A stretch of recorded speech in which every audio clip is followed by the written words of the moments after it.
So this tech review, pretty good. I hope you liked the sort of B-roll I have put together for the beginning of this video. That is actually the first edit of that kind that I've done. The lighting on this video is actually a fluorescent light. It's supposed to be mounted sort of up like that, sort of like it's supposed to be mounted up and just shoot the light up to the ceiling, but I have it taped to my tripod.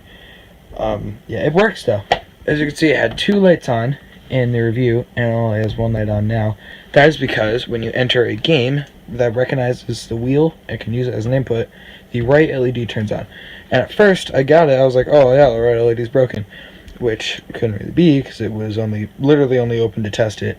It also stayed lit for however long it takes for the actual game to close. You have for shifter, actually there's a cover that's supposed to go on. I don't want to get that goes like that on it, which it hides mounts here, which actually, if I can just, yeah, like I said, you just pry it off. These things, you can tighten and loosen to grip the desk, and there's a thing on the bottom. I might have thrown in a clip of that here quick. You have an option of this shifter, which it's a sequential shifter, really.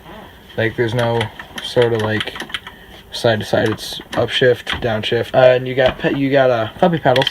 There's one here and there's one here. The right one is to upshift, left one is a downshift, and you have an assortment of 6 buttons on the wheel. You can program them to do really anything. I really wish that these lights would indicate when you shifted. I have no doubt that you could program something to make them do that in like Project Cars or Forza or something.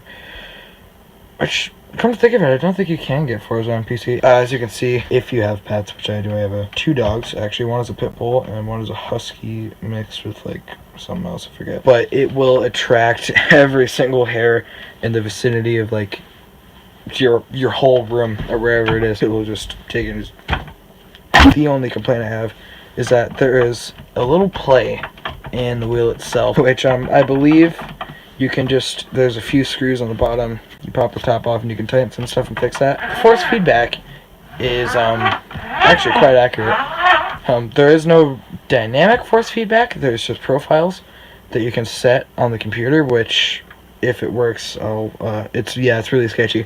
On Windows 10 especially, if you try to set a profile, it's really like, I don't know how to explain it, it's really sort of temperamental. Sometimes it works, sometimes it doesn't. I don't know if it's the application not working right or the driver's not working right. I don't know what it is. That is literally the only 2 complaints that I have.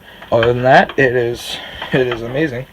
And if we move on to the pedals here, so the pedals, you do not have a clutch pedal, just a throttle and brake. They're very accurate. There's also 0 dead zone in the wheel itself because it's gear driven, which you can hear. Yeah, it's quite loud. It's not driving force, but it is MOMO, which is a legitimate racing wheel company. Anyway, pedals, they are extremely accurate. The brake has more resistance than the gas. The gas pedal has almost no resistance at all. You can press it really easy. There is also, from what I've noticed, absolutely no dead zone. The brake pedal also has no dead zone, but there is a spot where you can feel that there isn't as much resistance, and I believe that is accurate. You can't do burnouts. It's extremely first world problem because this is the positive y-axis and this is negative y-axis. So if you press them both at the same time, it'll cancel it out. Nothing will happen. So anyway, back to the wheel itself. It is a phenomenal wheel. It grips to the desk really well. Like, that is not going anywhere. And with the ultra wide monitor I have, this is a LG ultra wide, just is, and these are also Harman Soundstick 3s, mint. It works phenomenally. I have only the 2 complaints, and they can easily be fixed. Also, one thing you need to know is the pedal connector is a serial connector. You can have the pedals connected or disconnected, it doesn't matter, but it is a serial connector. It runs off of, I believe this is 9-volt DC jack, this thing. It will work without it connected, just a force feedback. It doesn't snap back to the metal. On the profiler, sometimes, like I said, it's temperamental. Sometimes it will tune the force feedback, and sometimes it won't. The connector itself is a USB. I think USB 2.0, I believe. Actually, maybe 1.0. But when you plug it in...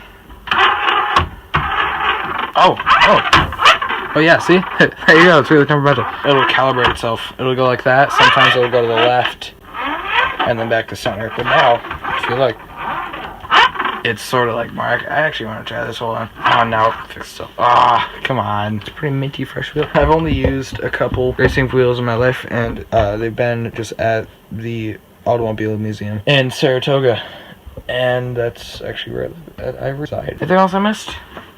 I do not believe so. Oh, yeah, you can take this off. There's a nut on the bottom of this, the shifter. Yeah, this thing is a control shifter. You can take this off. There's a piece of plastic on the other side. Pop it off with like a flathead or something. Convenient to have one located over here. You pop it off with a flathead screwdriver. It is literally just a piece of plastic. And you can take this. You can take the nut off on the bottom of this and put it on the left side.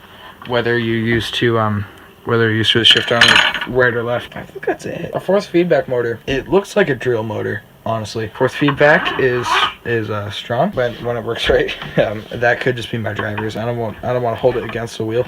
But look at that, it's awesome. I love it. So if you like this, leave